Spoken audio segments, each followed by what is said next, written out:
clocks of London are striking 13. On this cold April day, you hurry to escape the vile wind. You slip quickly through the glass doors of Victory Mansions, though not quickly enough to prevent a swirl of gritty dust from entering along with you. The hallway smells of boiled cabbage and old rag mats. At one end of it, an enormous colored poster with a man's face more than 3 feet wide. The face, a ruggedly handsome 45 with a heavy black mustache.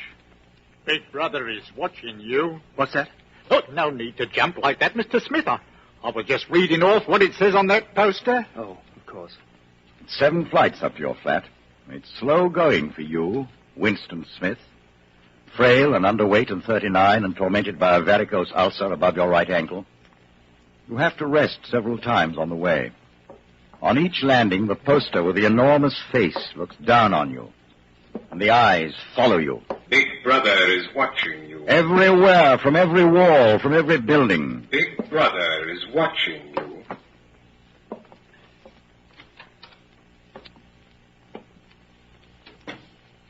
You're in your flat, but you are not alone.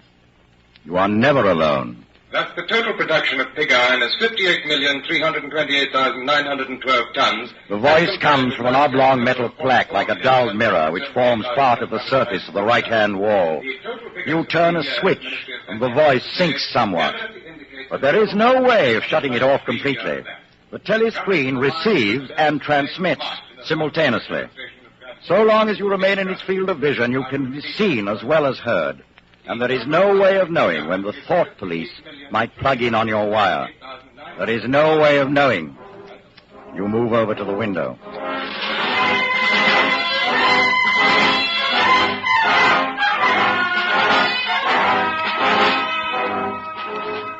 War is peace. Freedom is slavery. Ignorance is strength.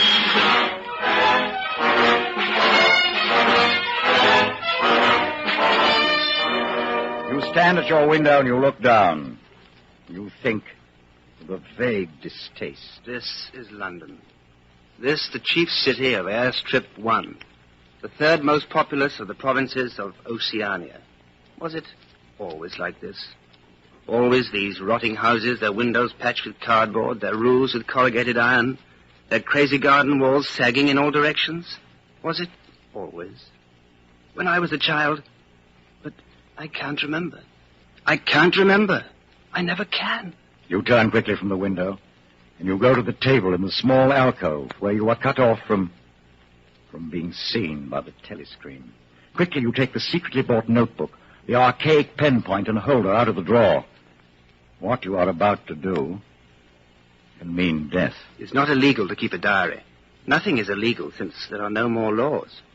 But if the thought police find out, it's death. For at least 25 years in a forced labor camp. You ink the pen, and you falter for just a second. A tremor goes through you. I must start. I must mark the paper. April 4th, 1984. But how do I know? How can I be certain that is 1984? No, it must be. I'm fairly sure that I'm 39. I believe I was born in 1944 or 45. But it's never possible nowadays to pin down any date within a year or two. But what difference does it make? How can I speak to the future? If it's like the present, no one will listen. If it's different, how will they understand the things happening now? I mustn't think about it. I must begin now. April 4th. Last night to the flicks, all war films.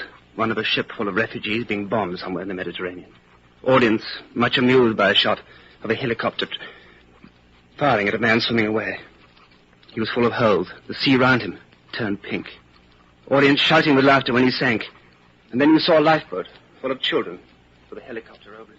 You write on, wildly ridding your mind of painful memory. But as you write, another memory comes clear in your mind. It happened during the 2 minutes hate period at the ministry that very morning. After the chant of loyalty to Big Brother, Winston Smith noticed O'Brien, the big man wearing glasses and the black overalls of the powerful inner party. That morning, O'Brien had turned, and his eyes had met Winston's. And Winston knew that O'Brien was thinking the same thing as himself. It was as if O'Brien was saying, "I am with you. I know all about your contempt, your hatred, your disgust. But don't worry. I am on your side. Ben O'Brien's face was as inscrutable as everybody else's. But even that was a memorable event in the locked loneliness in which one had to live.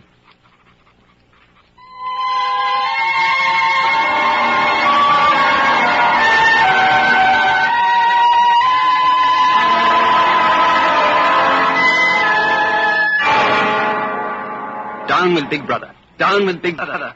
I'll fill the page with it or the whole book. Makes no difference now. The thought police will get me just the same. Even if I never put the pen to paper, I have committed thought crime. And for that, they're bound to get you. Sooner or later, but they'll get you. Always during the night, you simply disappear. Your name removed from the registers. Every record of you wiped out. You were abolished, annihilated, vaporized. They'll shoot me in the back. I don't care. Down with Big Brother. They always shoot you in the back of the neck. I don't care. Down with Big Brother. Already? You sit still. Maybe they'll go away. The worst thing would be to delay. You get up, and you move heavily toward the door. Oh, comrade, do you think you could come across and have a look at our kitchen sink? It's got blocked up and... I'll see what I can do, Mrs. Parsons. I'm sorry to bother you. Of course, it's only because Tom isn't home.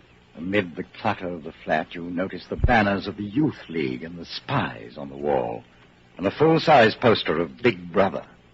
Don't mind the looks of the place. It's the children. They haven't been out today. Have you got a spanner? A spanner? I don't know. Perhaps the children... Up with your hands!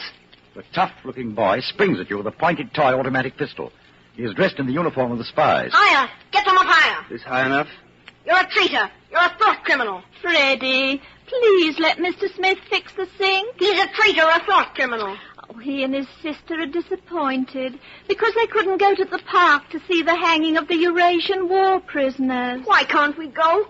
All the other children are going. Take you next time. Oh, that won't be for another month. There, Mrs. Parsons, I think that does it.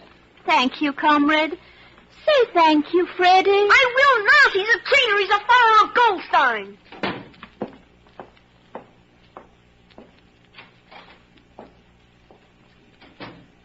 You go to the window. Down in the street, the wind flaps a torn poster with the word Ingsoc. You stand watching it. The three sacred principles of Ingsoc.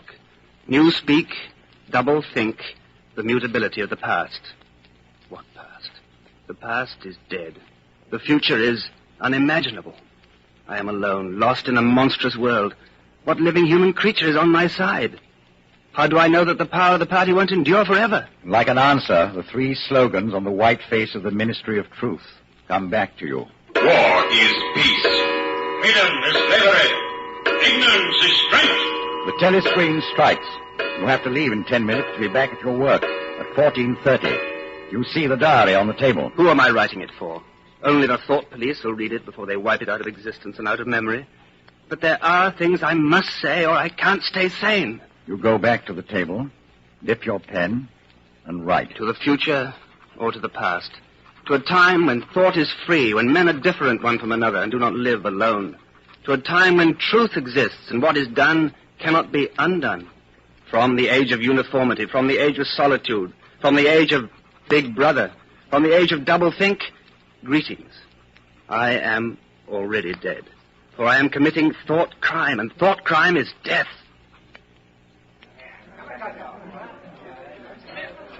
You're just the man I was looking for. Well, what can I do for you, Simon? Tell me, have you got any razor blades? Not one. I've been using the same for 6 weeks. Keep an eye moving. Next, please.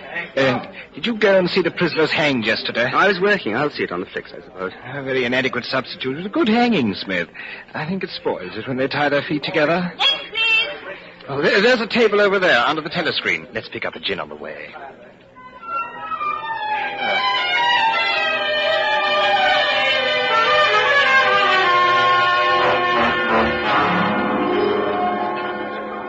Simon, how's that dictionary of new speak getting on? Slowly. I'm on the adjectives. It's fascinating. You must do quite a job inventing new words. Oh, that's not our chief job at all. We're destroying words. What sense is there in having a whole string of useless, vague words like excellent and splendid and all the rest of them? Plus good covers the meaning, or double plus good if you want something stronger still. Don't you see the beauty of that, Winston? It was BB's idea originally, of course. Why, no, that's one of Big Brother's most revolutionary ideas. Oh, it's not just words. In the end, we shall make thought crime impossible, because there will be no words in which to express it. Has it ever occurred to you, Winston, that by the year 2050, not a single human will be alive who could understand such a conversation as we're now having? Oh, except the proletarians, of course. Oh, the proletarians are not human beings. Proles and animals are free. The whole literature of the past will have been destroyed. Chaucer, Shakespeare, Milton, Byron, they'll exist only in newspeak versions. Then they'll be changed into something different? Even the slogans of the party will change. How can you have a slogan like, freedom is slavery, when the concept of freedom has been abolished? The whole climate of thought will be different. In fact, there will be no thought as we understand it now. Hello. Mind if I sit down? Not at all, Parsons. By the way, old boy, I hear a little beggar of mine gave you a rough time yesterday. I think he was a little upset at not going to the execution. Oh, well, shows the right spirit, doesn't it? Oh, by the way, did you know what that little girl of mine did last Saturday, when her troop was on a hike out Berkhamsted way? She got 2 other girls to go with her, and spent the whole afternoon following a strange man. And then, when they got to Amersham, handed him over to the patrols. What did they do that for? Ah, my kid made sure he was some enemy agent. Might have been dropped by parachute. Pretty smart for a nipper of 7, eh? What happened to the man? That I couldn't say, of course, but I wouldn't be surprised if he was now an unperson. Oh, good. Of course, we can't afford to take chances. Oh, what I mean to say is there's a war on. Oh, I suppose you don't have any razor blades you can let me have? Hmm? Not one. Just thought I'd ask you, old boy. I'm sorry. Well, it's back to work, old boy. You sit in your flat, listening to the telescreen voice. The diary is open before you, but you're not writing. Once again, you feel the protest in your stomach, in your skin. The feeling that you've been cheated of something that you had a right to. You try, but you can't remember anything different. You turn to writing in your diary. How can I know what used to be? There is the party slogan. Who controls the past controls the future. Who controls the present controls the past. The party can thrust its hand into the past and say of this or that event, it never happened. And this is more terrifying than mere torture and death. The party says, reject the evidence of your eyes and ears. It is the final, most essential command. Maybe I'm a lunatic. Perhaps a lunatic is simply a minority of one. But the obvious, the silly, the true, has got to be defended. The solid world exists. Stones are hard. Water is wet. Objects unsupported fall towards the earth's center. Freedom is the freedom to say that 2 + 2 make 4. If that is granted, all else follows. It's a dangerous thing you're doing now. You've walked for several miles through the proletarian section where the thought police would have many questions to ask if they found you. Now you find yourself inside the junk store where you had bought the diary. I recognized you on the pavement. You're the gentleman that bought the keepsake album. I was passing. I just looked in. I don't want anything in particular, Mr. Charrington. Nah, it's just as well, because I don't suppose I could have satisfied you. Between you and me, the antique trade's just about finished. Now, there's another room upstairs that you might care to see. You lived here at one time? Until my wife died. Now, don't you think this is a quiet, cozy room? There's no telescreen. I never had one of those things. Now, if you happen to be interested in old prints, here, sir. The frame's fixed to the wall, but I could unscrew it. For you, I dare say. I know that building, Mr. Charrington. It's a ruin now. It's in the middle of the street outside the Palace of Justice. That's right, sir. It was a church at one time. St. Clement's Dane, its name was. Oranges and lemons, say the bells of St. Clement's. What's that? Oh, that was a rhyme we had when I was a little boy. A full 60 years ago. How does it go on? I don't remember, but I do know how it ended up. Here comes a candle to light you to bed. Here comes a chopper to chop off your head.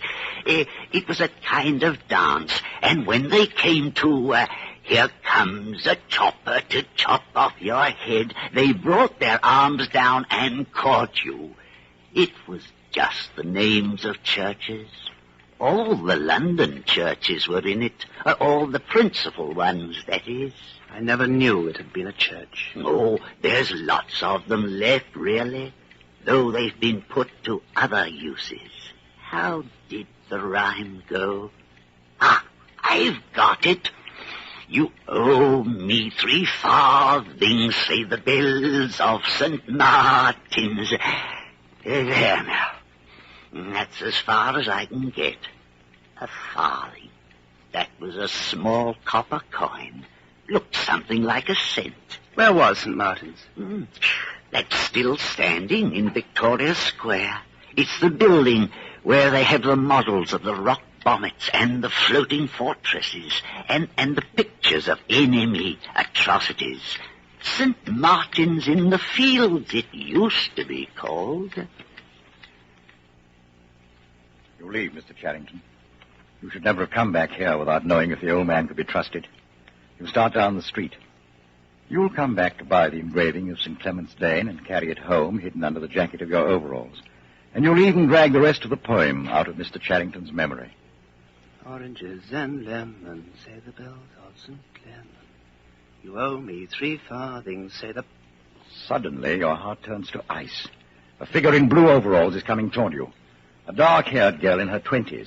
The narrow scarlet sash of the Junior Anti-Sex League is wound around her waist. You know her, but you've never spoken to her. She looks straight into your face, and then walks on quickly as though she hadn't seen you. For a few seconds, you're too paralyzed to move. Then you turn and walk heavily away. It's at night they come for you. Always at night. The proper thing is to kill yourself before they get you. And they'll get you. Once you've succumbed to thought crime, you're dead. It's the middle of the morning, and you've left the work cubicle to go to the lavatory. A solitary figure comes toward you from the other end of the long, brightly lit corridor. It's the girl with the dark hair. 4 days ago, you ran into her outside the junk shop. She's about 10 feet from you. Oh, are you hurt? It's nothing. My arm. I'll be all right in a second. You haven't broken anything? No, I'm all right. It just hurt for a moment, that's all. Here, let me help you up. Thanks. I'll be all right. I only gave my wrist a bit of a bang. Thanks, comrade. She walks off briskly. While you were helping her up, she slipped something into your hand. A scrap of paper folded into a square. You will open it when you are away from the telescreens in the corridor and in the lavatory. Whatever's on the paper, it must have some kind of political meaning. She's an agent of the thought police. They have reasons for the message. Maybe a threat, a summons, an order to commit suicide, a trap. Maybe not that at all. Maybe a note from an underground organization. Perhaps the Brotherhood exists after all. No, absurd. The message means only one thing. Death. 10 minutes later, in your cubicle, you open it. In a large, unformed handwriting. I love you. It's hard to conceal your agitation from the telescreen. I've got to get in touch with her. Arrange a meeting somewhere. But I don't know her name or where she lives.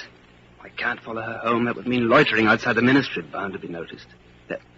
There's one place, the canteen, at a table by herself, not too near the telescreen, with a chatter of conversation all around. For only 30 seconds. For only a few words.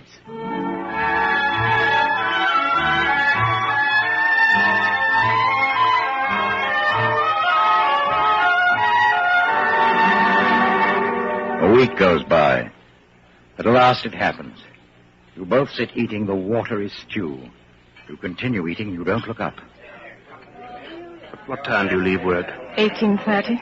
Where can we meet? Victory Square, near the monument. Full of telescreens. Doesn't matter if there's a crowd. Any signal? No. Don't come up until you see me among a lot of people. And don't look at me. Just keep somewhere near me. What time? 19 hours. All right.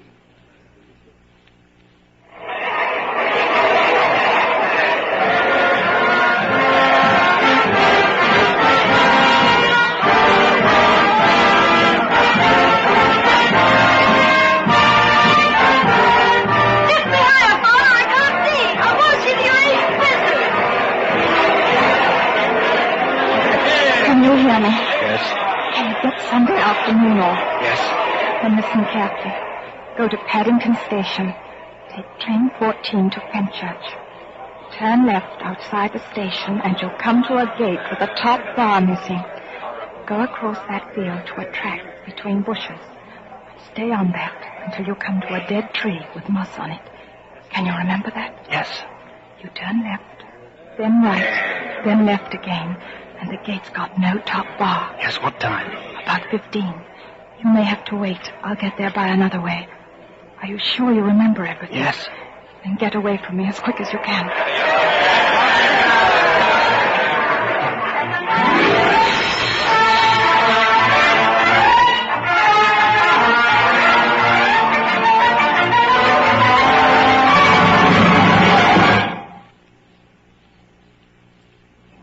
Here we are. I didn't want to say anything in the lane in case there was a mic hidden there. We're all right here, though. I didn't meet any patrols. I watched for them all the way from the station. We're safe here. What are you grinning at? Would you believe that till this moment, I didn't know the color of your eyes? Now that you've seen what I'm really like, can you still bear to look at me? Yes, easily. I'm 39 years old. I've got a wife I can't get rid of. I've got varicose veins, and I've got 5 false teeth. I couldn't care less. Darling. Oh, darling. Precious. Oh, my dearest, dearest love. We've got the whole afternoon. Isn't this... What's your name? Julia. I know yours. It's Winston. Winston Smith. How did you find that out? I expect I'm better at finding out things than you are, dear. Tell me, what did you think of me before that day I gave you the note? I hated the sight of you. I wanted to hurt you, murder you. If you really want to know, I imagined that you had something to do with the thought police. Oh, no. Not the thought police. Well, perhaps not exactly that, but from your general appearance, merely because you're young and fresh and healthy, I thought that probably... You thought I was a good party member. And you also thought that if I had a quarter of a chance, I'd denounce you as a thought criminal and get you killed off. Yes, something of that kind. Well, a great many young girls are like that, you know. This bloody sash that does it. Wait, I'll rip the thing off. There. Have a piece of chocolate. Where did you get this? Black market. You're very young. 10 years younger than I am. What could attract you in a man like me? As soon as I saw you, I knew you were against them. Against the party. Against the bloody rotten swine in the inner party. Julia, listen. I'm against the purity the party preaches and the goodness. I don't want any virtue to exist anywhere. I want everyone to be corrupt to the bones. Well, then, I ought to suit you, dear. I'm corrupt to the very bones. You never go back to the clearing in the wood. You and Julia can meet only in the streets, in a different place every evening, and never for more than a half hour at a time. You don't even discuss the possibility of getting married. No committee would sanction it, even if Catherine could somehow be gotten rid of. It's hopeless, even as a daydream. What was she like, your wife?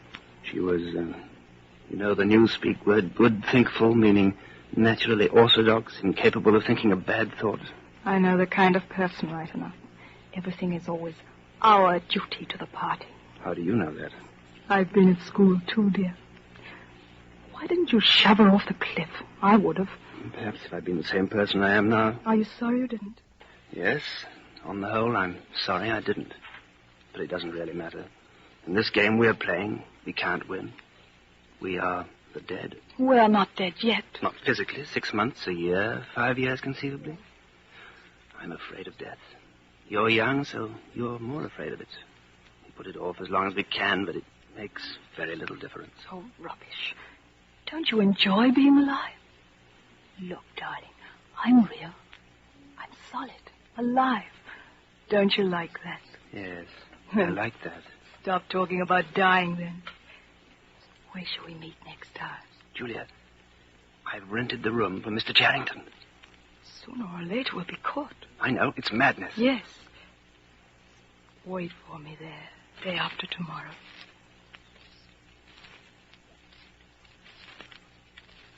Wait. Just let me show you what I brought. Look here. Go on. Go on, open it. Sugar. Real, not saccharine. And here, a loaf of white bread. But look, this is the one I'm really proud of. Coffee. Real coffee. There's a whole kilo here. Well, how'd you manage to get hold of all these things? Oh, it's all in a party stuff. And look, I've got a little packet of tea, too. Real tea, not blackberry leaves. There's been a lot of tea about lately. They've captured India or something. But listen, dear, I want you to turn your back on me for a bit. And don't turn around till I tell you. You can turn around now. Well? Beautiful. I've never seen a woman of the party with cosmetics on her face. And scent, too. Yes, dear. And scent, too. And do you know what I'm going to do next? I'm going to get hold of a real woman's frock and silk stockings and high heels. Oh, darling, in this room, I'm going to be a woman, not a party comrade. A woman.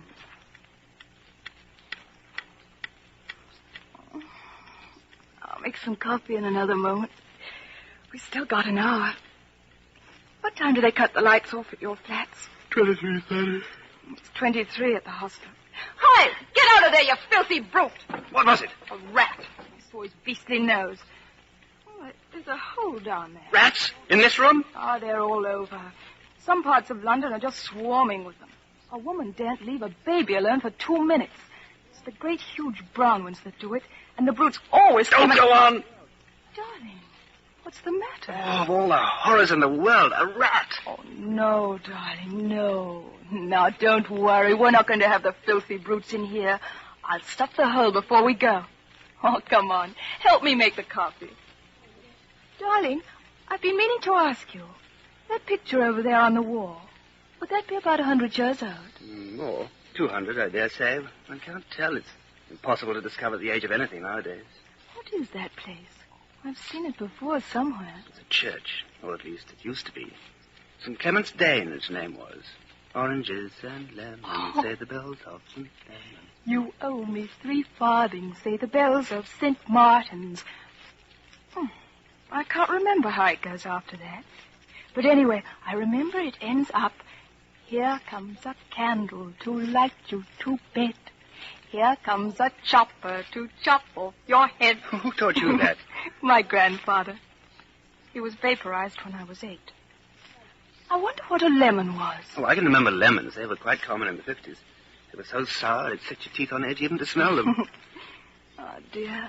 I suppose it's almost time we were leaving. I should start washing this paint off.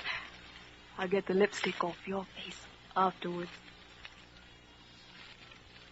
It happens at last. The expected message comes. We're walking down the long corridor of the ministry. You turn around. It's O'Brien. I was reading one of your Newspeak articles the other day. You take a scholarly interest in Newspeak, I believe. Well, hardly scholarly. I'm only an amateur. I've never had anything to do with the construction of the language. But you write it very elegantly. Have you seen the 10th edition of the Newspeak Dictionary? No, I didn't think it had been issued yet. A few advance copies have been circulated. I have one myself. It might interest you to look at it, perhaps. Yes, very much so. Some of the new developments are most ingenious. Let me see. Perhaps you could pick it up at my flat sometime that suited you. Wait. Let me give you my address.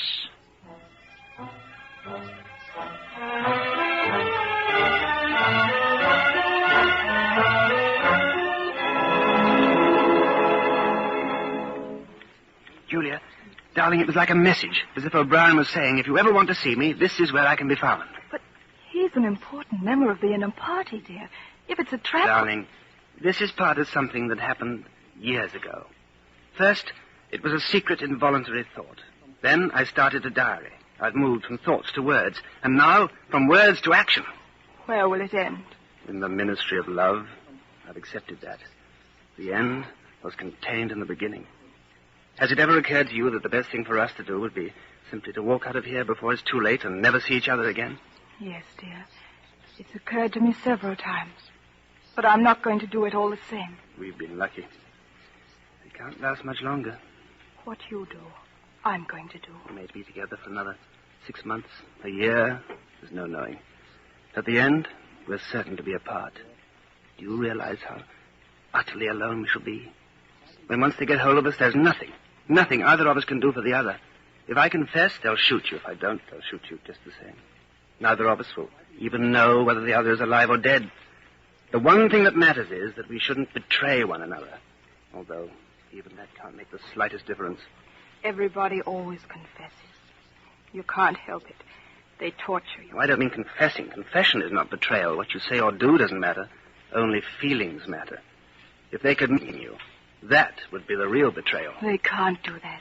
They can make you say anything, but they can't make you believe it. They can't get inside of you. No, that's quite true. They can't get inside you. If you can feel that staying human is worthwhile, even when it can't have any result whatever, then you've beaten them.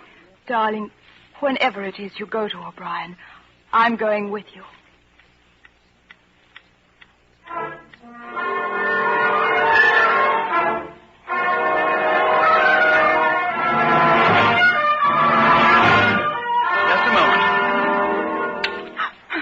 You can turn it off. Yes, Winston. We have that privilege. Well, shall I say it, or will you? I'll say it. That thing is really turned off? Yes.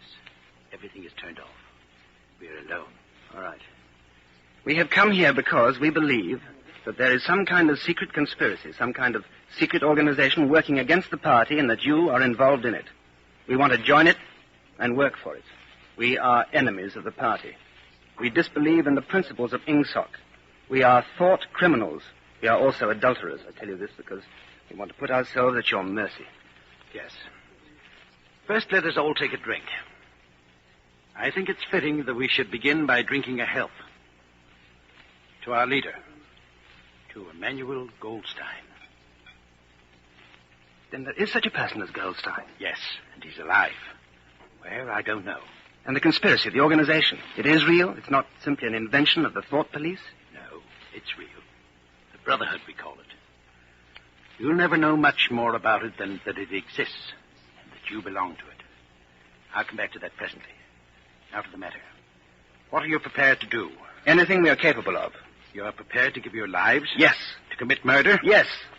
To commit acts of sabotage which may cost the death of hundreds of innocent people? Yes. To cheat? To forge, to blackmail, to corrupt the minds of children, to distribute habit-forming drugs, to do anything which is likely to weaken the power of the party? Yes. You are prepared to commit suicide if and when we order it? Yes. You are prepared, the two of you, to separate and never see one another again? No. No. You did well to tell me. You understand that you'll be fighting in the dark. Later, I shall send you a book from which you will learn the true nature of the society we live in, and the strategy by which we shall destroy it. Brotherhood exists, but I cannot tell you. You will get used to living without results, without hope. We are the dead. Our only true life is in the future. Do you carry a briefcase to work? As a rule, yes. What is it like? Oh, black, very shabby, 2 straps. Good.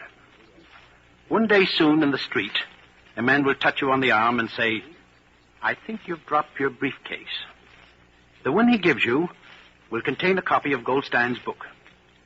You'll return it within 14 days. You must leave in a couple of minutes. We shall meet again. If we do meet again. In the place where there is no darkness? In the place where there is no darkness. In the meantime, is there anything you wish to say before you leave? Any question? Yes. Did you ever hear an old rhyme that begins, Oranges and lemons, say the bells of St. Clements? Yes, Vincent. Oranges and lemons, say the bells of St. Clements. You owe me 3 farthings, say the bells of St. Martin's. When will you pay me, say the bells of Old Bailey. When I get rich, say the bells of Shoreditch. You knew the last line? Yes, I knew the last line. And now I'm afraid it's time for you to go.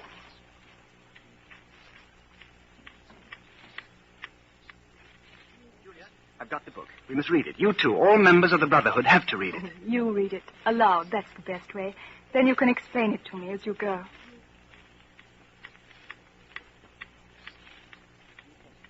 The new movements which appeared in the middle years of the century Ingsoc in Oceania, neo-Bolshevism in Eurasia, death worship in East Asia, had the conscious aim of perpetuating unfreedom and inequality.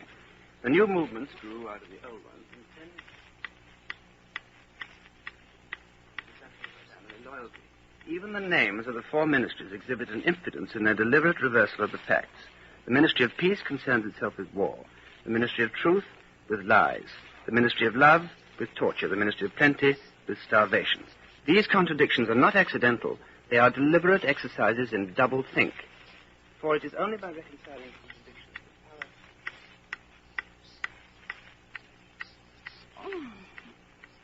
power... Oh, I'm hungry. Oh, darling, the stove's gone out. And there's no oil. Oh, we can get some from Old Charrington, I expect. Oh, gosh, but it's cold in here. Do you remember the thrush that sang to us that first day at the edge of the wood? He wasn't singing to us. He was just singing. No, not to us. We are the dead. We are the dead. You are the dead. You are the dead. It was behind the picture. It was behind the picture. Remain exactly where you are. Make no movement until you are ordered. Now we can see it. Now we can see you. Stand out in the middle of the room. Stand back to back. Clasp your hands behind your head. Do not touch one another. The house is surrounded. I suppose that we may as well say goodbye. You may as well say goodbye. And by the way, while we are on the subject, here comes a candle to light you to bed. Here comes a chopper to chop off your head.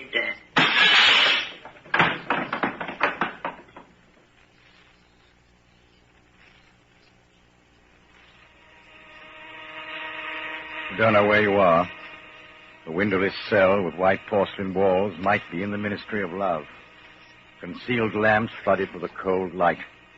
There's a low, steady humming sound. It is the place where there is no darkness. Smith! 6079, Smith W. Hands out of the pocket in the cell. There is a telescreen on each wall. You started to reach into your overalls for stray breadcrumbs. You haven't eaten since you were arrested. Ampleforth. Smith, you too? What are you in for? There is only one offense, is there not? Crime thought. And you have committed it? Apparently. We were producing a definitive edition of Kipling. I allowed the word God to remain at the end of a line. I couldn't help it. The rhyme was rod. There are only 12 rhymes to rod in the language. There was no other rhyme. Do you know what time it is? No, I don't. There's no difference between night and day in this place. No talking in the cells. Ampleforth, room 101. Time passes. Your hunger grows. Prisoners, men and women, are brought into your cell and are taken out. To room 101. Then the cell door opens once again. O'Brien and a guard come in. You start to your feet. You forget the telescreen. They got you, too. They got me a long time ago. You knew this, Winston. You've always known it. Guard? Oh!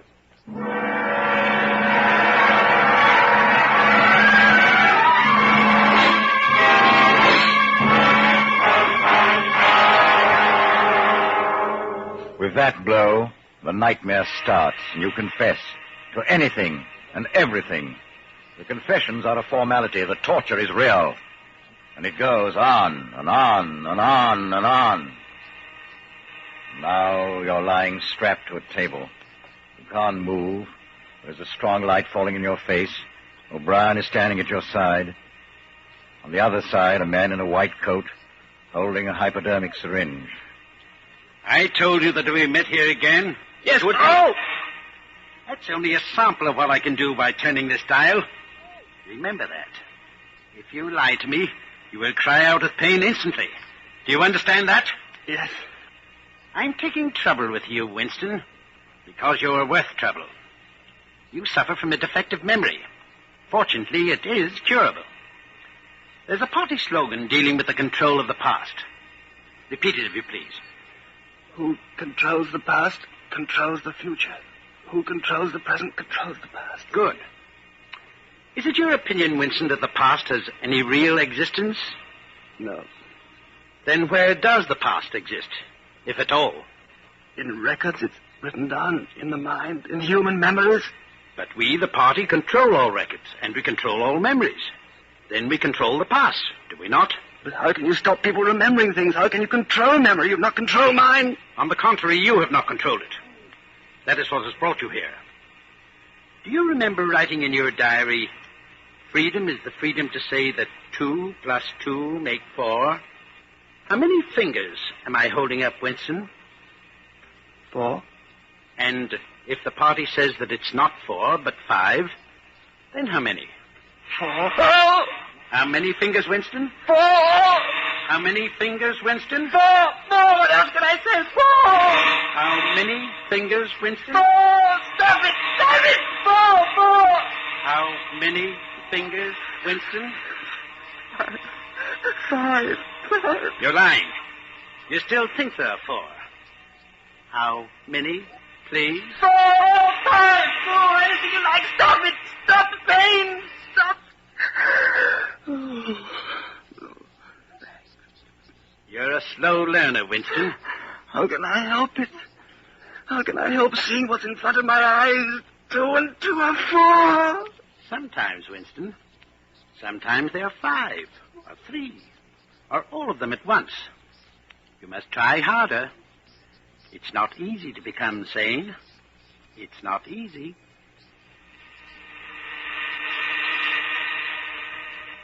It goes on endlessly.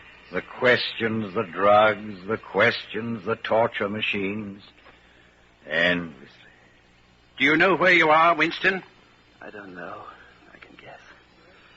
In the Ministry of Love. Do you know how long you've been here? I don't know. I think it's months. And why do you imagine we bring people to this place? To make them confess. No, that's not the reason. Try again. To punish them? No. To cure you. To make you sane. The party is not interested in the overt act. The thought is all we care about. We do not merely destroy our enemies, we change them. What happens to you here is forever. Even if we choose to let you live out the natural term of your life, you can never escape from us. Holton, set the machine for 2,000. Yes, comrade. This time it won't hurt you, Winston. Keep your eyes fixed on mine. Now, how many fingers am I holding? 5. Do you see 5? Yes. You see now that it's at any rate possible. Yes. Before we bring the session to an end, you can ask me a few questions if you choose. The machine is switched off. What is your first question? What have you done with Julia?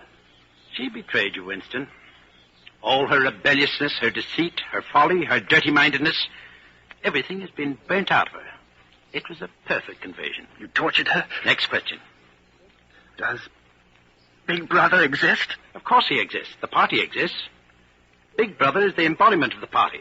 Will Big Brother ever die? Of course not. How could he die? Next question. What is in room 101? You know that, Winston. Everyone knows what's in room 101. Holton, the hypodermic.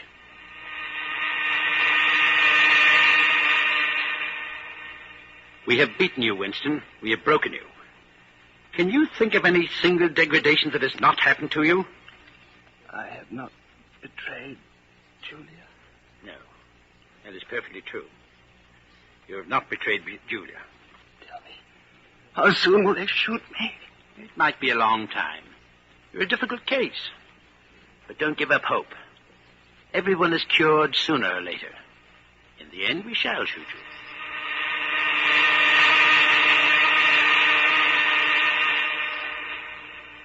You're much better now. Weeks or months have passed, but you have no way of knowing. And one day O'Brien is in your cell, and with him are the guards. Get up, Winston. Come here. You've had thoughts of deceiving me. Stand up straighter. Look me in the face. Tell me, Winston, and remember, no lies. Tell me, What are your true feelings toward Big Brother? I hate him. You hate him. Good. Then the time has come for you to take the last step. You must love Big Brother. It is not enough to obey him, you must love him. Guard, take him. Room 101.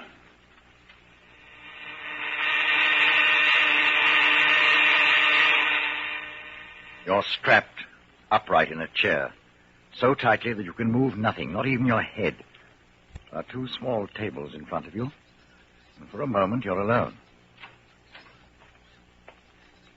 Then O'Brien comes in. Winston, you asked me once what was in room 101. Everyone knows the answer. The thing that is in room 101 is the worst thing in the world. The worst thing in the world varies from individual to individual. It may be death by fire, by drowning, by impalement, or 50 other deaths. In your case, it happens to be rats. Here. I placed the cage on the table so you can see them. Well, you can't do that. You couldn't. It's impossible, O'Brien. You know this isn't necessary. What do you want me to do? For everyone, there is something unendurable. Courage and cowardice are not involved. For you, the unendurable is rats. They're a form of pressure you cannot withstand. You will do what is required of you. But what is it? What is it? How can I do it if I don't know what it is? No, don't bring them any closer. You understand the construction of this cage. This mask will fit over your head, leaving no other exit. When I press this lever, these starving brutes will leap at your face. Sometimes they attack the eyes. No, don't bring them closer. No. Do it to Julia. Do it to Julia, not to me. I don't care what you do to her. Tell her face won't strip of the bones. Not me, Julia, not me.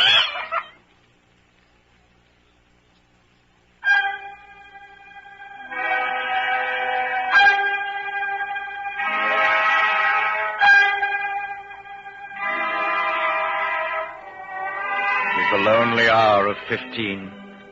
The cafe is almost empty. You sit at your usual place, drinking victory gin and studying the chess problems and the times. Nobody pays any attention to you. You've even seen Julia again. There was no danger in it. On a cold, biting March day, you had come across her in the park. I betrayed you. I betrayed you. Sometimes they threaten you with something you can't even think about. Then you don't care. You want it to happen to the other person. And that's what you keep shouting. All you care about is yourself. All you care about is yourself. You don't feel the same toward the other person any longer. No, you don't feel the same. What happens to you there is forever. Something is burned out. We must meet again. Yes, we must meet again.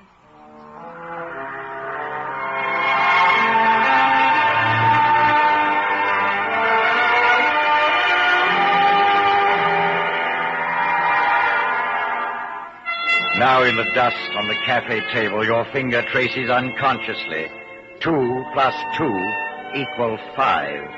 And on the wall, Big Brother gazes down at you from a poster. You gaze up at the enormous face. 40 years it has taken you to learn what kind of smile is hidden beneath the dark moustache. Oh, cruel, needless misunderstanding. Oh, stubborn, self-willed exile from the loving breast. 2 gin-soaked tears trickle down the sides of your nose. It's all right. Everything is all right. The struggle is finished. You have won the victory over yourself. I love you, Big Brother.